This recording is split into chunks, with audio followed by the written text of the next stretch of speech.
Alright. Very rare that they leak up here, but that's not good. Oh yeah, that's a problem.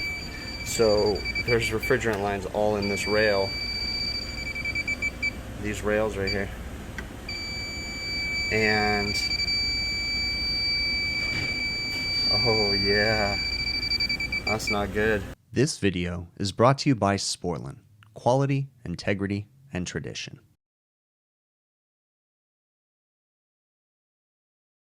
We had a service call in this region on Friday. Another service tech came out and he had to top off the charge. It was low on gas.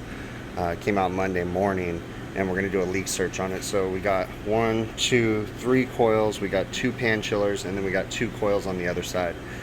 I started by going onto the roof, making the box call by opening up the doors, putting the once it called, I turned the compressor off and I put my service gauges on it and I equalized my gauges out, or I opened up both sides so that we have equal pressures in the whole system.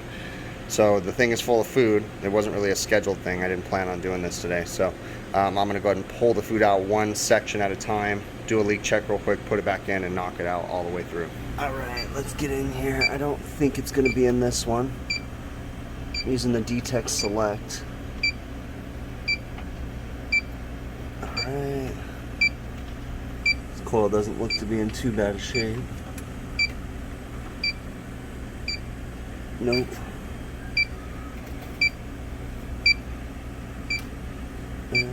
Doesn't seem to be coming out the top. Doesn't seem to be in this one at all. One last spot right down here. Nope. Alright, we're gonna move on to the next one. Alright. Let's do this one real quick.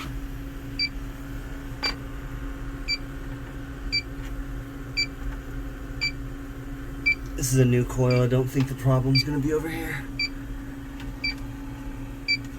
No. Nope, not in this one either. Let's check this last one on this side.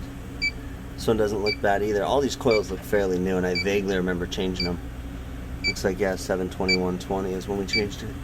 Yeah, this one's good. No leaks. Okay, let's go ahead and jump on the other side. Alright, one coil on the other side. Ooh, looks like we got a leak in this one. Okay. Doesn't seem like it's up top because it's not picking it up here. Definitely seems like it's down here. Okay, we're gonna get on this guy with bubbles. Got big blue. Remember, we want a steady stream.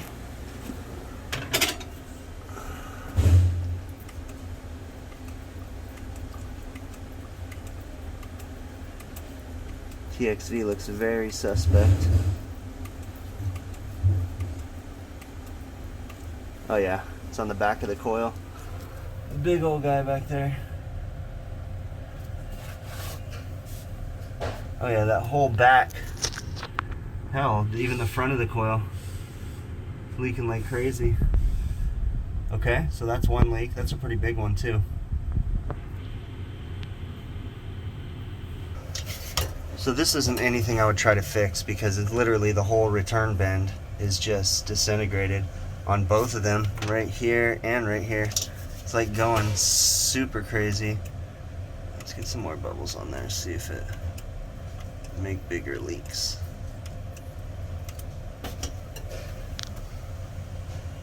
Oh yeah.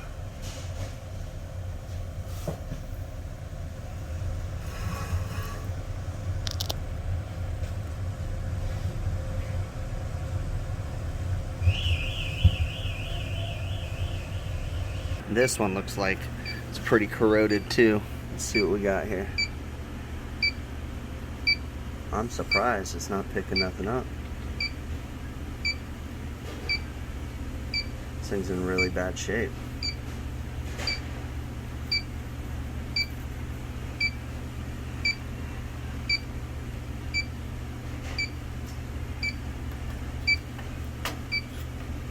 Wow. Of all of them, this is the one that I would say.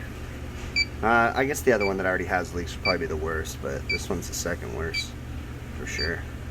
Probably push them to change this one too, because when we get done with it, it's going to be leaking. don't know why it's picking it up down here. Maybe there's some on the ground. We still got to leak check the pan chillers too. Put this thing back together. All right. Very rare that they leak up here, but that's not good. Oh yeah, that's a problem. So there's refrigerant lines all in this rail. These rails right here. And oh yeah, that's not good. I have no way of getting underneath those. Let's check this one.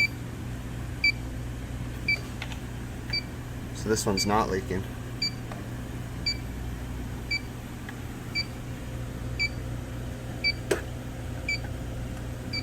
So these are full of refrigerant lines. Let's come back over here and look at this one again. That's not good.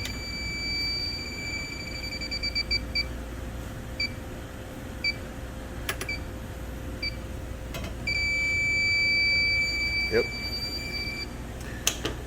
There's not a whole lot I can do about that. There's a special dude that knows how to take these things apart, and he usually comes in here and fixes these when there's a problem.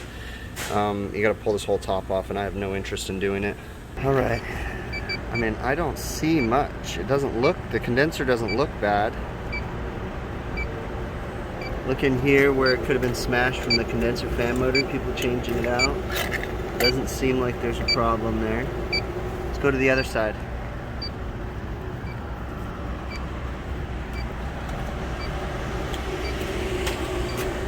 This side right here.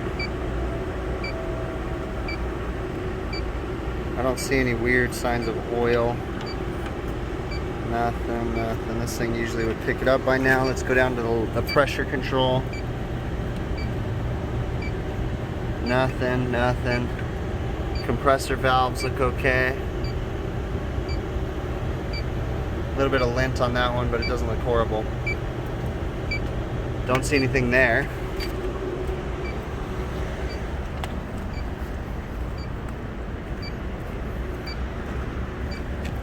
Oh, look at this guy. This guy's, yep. There's a leak on that one too. Alright, I'm gonna get some bubbles all over this guy.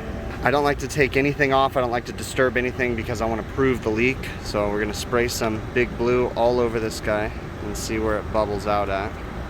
My money is gonna be on the 1/4-inch service cap. Yeah, it's right on the cap, so we can get the camera to focus. There you go. You can see it bubbling out right there. Okay, now let's see if that's, it might be repairable, or you might not be able to tighten the stem enough. So we're gonna go ahead and pull the cap off of the adjustment thing and then pull this off and see if we can adjust it tighter to get it to stop, or if we have a bad receiver. It also came out of this cap when I took it off. Okay, so we're gonna put the adjustment wrench on there. I mean, it turned just a tiny hair, but I don't know if that's anything to get it to stop leaking. Let's see if the packing is loose. That wouldn't cause the stem on the top to leak, but that would cause the stem down here to leak, potentially. Doesn't seem like the packing's going tighter at all. No, not really. I sprayed the soap bubbles in there, and after I got that little turn on it, it's not leaking anymore. So it's full of soap bubbles right now, and I'm not getting any pops or anything. Now, keep in mind that I need to crack it and blow the soap bubbles out before I apply any service gauges. But yeah, it's not leaking anymore. So it just needed to be tightened a little bit more is all. And then we'll just tighten the caps on. So this is okay, the receiver. It doesn't look great, but it'll last a lot longer. And then we'll quote the leak for the coil, and then we'll have to tell them to get their specialist on that pan chiller leak, because there's nothing I can do about that. All right, now my service tech, when he was here, he topped off the charge, but it's already leaking again, or it's already low again. So we're gonna go ahead and clear the sight glass and fill the receiver up. This thing has a head pressure control valve, so we're gonna put it to 3/4 of the receiver.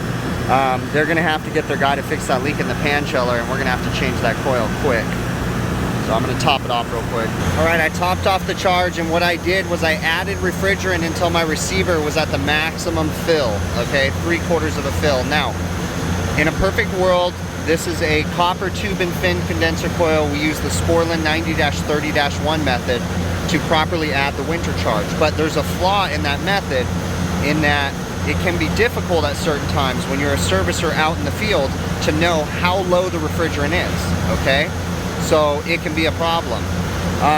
The easiest way, now of course I always push to use 90-30-1, okay? But the easiest way is to fill up the receiver to the maximum amount. Now this is for a head pressure control valve system only. Normal receivers you don't have to fill all the way up, okay? So what I did was I added refrigerant, pumped the system down and checked the liquid level. I used a heat producing device that didn't exceed the soft plug or the blowout temperature of the receiver and heated it up, and then we marked it. So you can see that we've marked it 2 times before. In 2019 and July of 20 this year, we also marked it, as in topping off the charge and filling it up to the 3/4 mark. It's especially going to really matter as we come into the fall like we are right now, because you're going to have cool mornings. The head pressure control valve is going to bypass, and if it doesn't have the proper amount of charge, then you're going to feed vapor to the expansion valve and you're going to have issues with the system. So I pumped this system down, checked the liquid level after I added refrigerant, and my liquid level is right here. You can feel it when you run your fingers up like this. All of a sudden it gets hot. It's like, okay, yeah, that's your liquid level. All right, we're back today. We're gonna change out this coil. I'm working with someone else, so he's gonna be down here changing this. I'm gonna jump on the roof, get the receiver done, and the dryer and all that good stuff up there. So just about ready. We got the new coil, we're just prepping it. All right, to make this go faster, I'm gonna pump the refrigerant into the receiver first, okay? So then all the refrigerant will be stored in the receiver. And the reason why I'm doing that is because the guy downstairs can go ahead and get started while I'm recovering, because the receiver king valve is front seated, the gas will not go past that. So we get it to pump down and satisfy, and then I'll get him going. That way he can get started. I'm waiting for the recovery machine to finish up. It's almost done. I'm just prepping some things. So like these other ones, the receiver is bolted, and I'm gonna have to cut it off because you can't get underneath it to undo the bolt. So therefore the new receiver, I wouldn't be able to bolt it down. So I get these brackets. It's just a 6x6 with some bends on it, just galvanized. Drill a hole in the middle, bolt it to that, and then tech screw it down just like I have on the other one. So we're gonna do that, and then if everything goes as planned, I'm gonna go ahead and repipe the whole dryer and clean it up a bit, because there's a bunch of goobers and stuff. Those are hard braze joints to make in there, so I'm gonna redo it, and then this new receiver should fit in there because it's gonna sit taller now, so.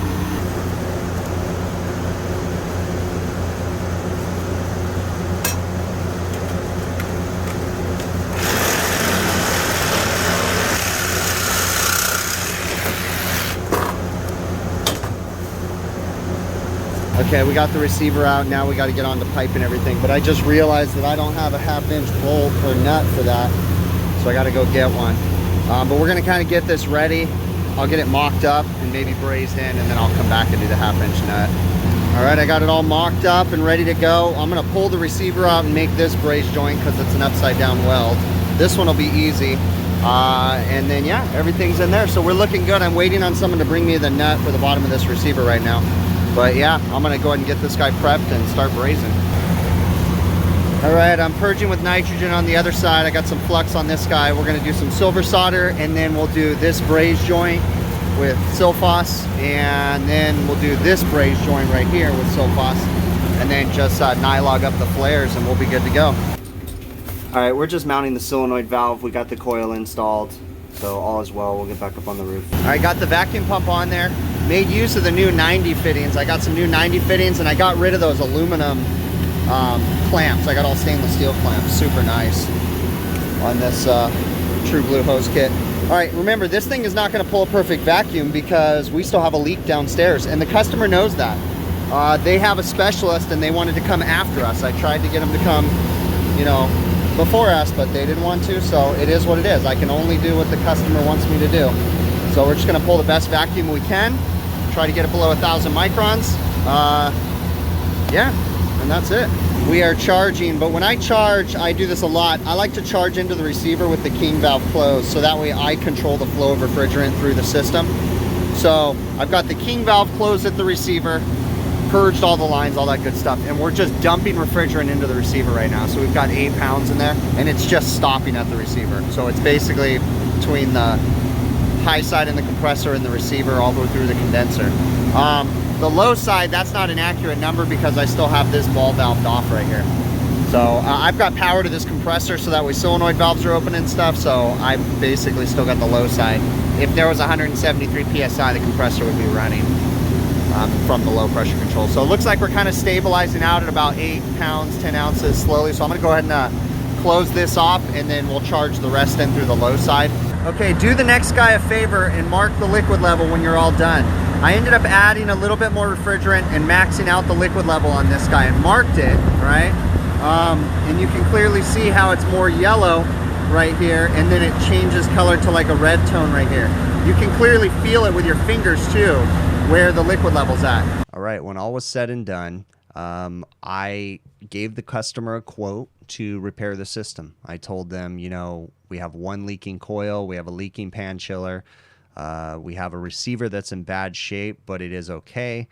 And I said we have one coil that's in bad shape that will be potentially leaking in the future. Now, this particular customer chose to go ahead and have me do the receiver, do the leaking evaporator coil, and they chose to hold off on the one that was potentially going to leak in the future. So, you know, all I do is present the customer with all the information, and I let them make the decisions on what they want to do. Of course, I give them informed information, let them know, hey, I think this is going to be a bigger problem, you know.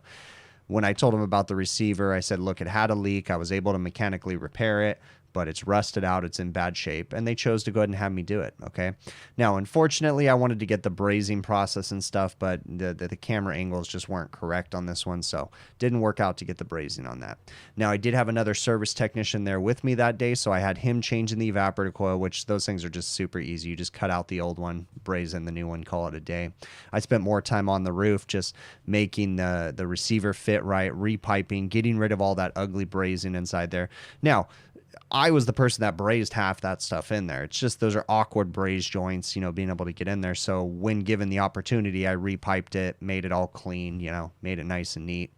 Really important is marking the refrigerant level in the receiver for the next guy. Because, of course, you hope the next guy is going to be you, but still, you don't give the next guy any crap talking ability, basically, by taking care of them and labeling everything.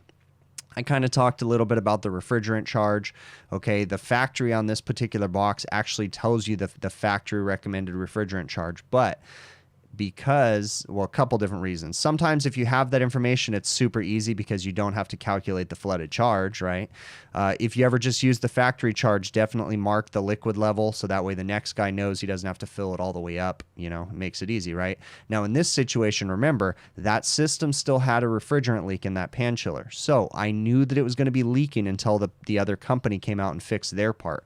So I went ahead and put the maximum amount of refrigerant in that system, even though I knew what the factory charge was, because I didn't want to get callbacks in between the other service company coming out. Now, the leak in the pan chiller wasn't huge, but I did go ahead and max out the liquid level on that receiver, filled it up to the 3/4 mark, and then marked it and, you know, showed it on the thermal imaging camera too, okay? So that thermal imaging camera goes a long way. It really helps you when you're commissioning these systems. That way you can, you know, remember where you left it the time before. The thermal imaging camera makes it super easy. Now, you can certainly do it with your fingers too, with taking the heat producing device. You can feel the liquid level, but the thermal imaging camera just gives you that much more accuracy, okay, to know the liquid level.